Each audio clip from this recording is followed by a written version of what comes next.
বুমরাকে পিছনে ফেলেই cutter master রাজত্ব শুরু। ক্রিকেটে একটা বছর কখনো কখনো একজন বোলারকে কিংবদন্তি বানিয়ে দেয়। 2024 সাল ছিল জাসপ্রীত বুমরার। তার প্রতিটি ডেলিভারি যেন ব্যাটসম্যানদের নিঃশ্বাস আটকে দিত। বিশ্ব তখন বলেছিল বুমরার মতো আর দ্বিতীয় কোনো বোলার হয় না। কিন্তু 2025 সালে এসে বিশ্ব ক্রিকেট বুঝল একমাত্র শব্দটি নীরবে মুছে দিলেন মুস্তাফিজুর রহমান। কারণ তিনি নিজেকে এমন উচ্চতায় তুলেছেন যেখানে বুমরা পৌঁছাতে পারেনি। মুস্তাফিজ যেন নতুনভাবে জন্ম নেওয়া এক দানব। ইনজুরি মুক্ত মুস্তাফিজকে কে কতটা ভয় পায় সেটা 2025 সালে পরিষ্কার হয়ে গেছে। ক্যারিয়ারের সবচেয়ে নিয়ন্ত্রিত, ভয়ঙ্কর আর ম্যাচ জিতানো বোলিং সবই দেখা গেছে এই এক বছরে। তিনি শুধু উইকেট নেননি, তিনি পুরো ম্যাচের ভেতরকার দৃশ্যপট বদলে দিয়েছেন। তার আগমনে প্রতিপক্ষ ব্যাটসম্যানদের মুখে দেখা গেছে ভয়ের ছাপ। এমনটা আগে খুবই কম দেখা গেছে। বাংলাদেশ দলের জন্য তিনি একাই 10 জনের কাজ করে গেছেন।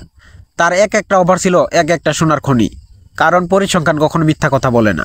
2024 সালে বুমরা যেখানে 4.18 ইকোনমি রেট বল করে ক্রিকেট বিশ্বকে অবাক করেছিলেন, সেখানে মুস্তাফিজ 2025 সালে সেটাকেও ছাপিয়ে গেলেন।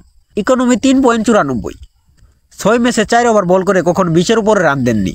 সর্বোচ্চ রান নেদারল্যান্ডের বিপক্ষে দিয়েছিলেন, তাও মাত্র 19 রান। মুস্তাফিজ যখন খেলেছেন বাংলাদেশের জয় 100% নিশ্চিত।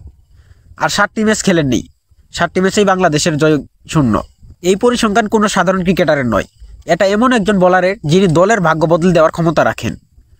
আপনি খেয়াল করলে হয়তোবা দেখবেন মুস্তাফিজ শুধু নিজের ক্যারিয়ারের সেরা সময় কাটাচ্ছেন না, তিনি টি-20 ইতিহাসের অন্যতম সেরা বোলার হয়ে উঠেছেন।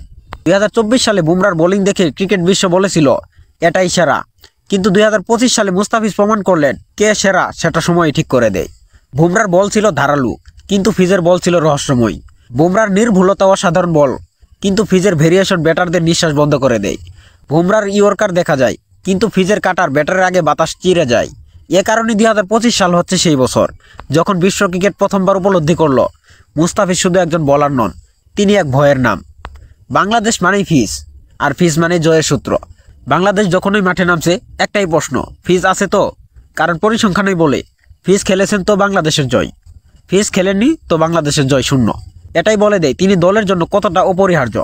বাংলাদেশের জয়ের আশা, পরিকল্পনা, গেম চেঞ্জ সবকিছুর কেন্দ্রে এখন একটাই নাম, মুস্তাফিজুর রহমান। এশিয়া কাপ সামনে, ইতিহাস রচনা করার স্বপ্ন বাংলাদেশের। যদি মুস্তাফিজ তার এই অপ্রতিরোধ্য ফর্ম বজায় রাখতে পারেন, তবে এশিয়া কাপ হবে বাংলাদেশ ক্রিকেটের নতুন অধ্যায়ের সূচনা। এই দলের প্রথম শিরোপা তোলার স্বপ্ন এখন আর অসম্ভব নয়, কারণ বাংলাদেশের হাতে আছে এমন এক অস্ত্র যাকে রুখবার মতো ফর্মে থাকা বলার পৃথিবীতে আর একটাও নেই। যদি ফিজ তার এই আগুনের ছন্দটা এশিয়া কাপেও ধরে রাখতে পারে, তবে প্রথম শিরোপার স্বপ্ন এবার সত্যিই দেখতে পারবে বাংলাদেশ।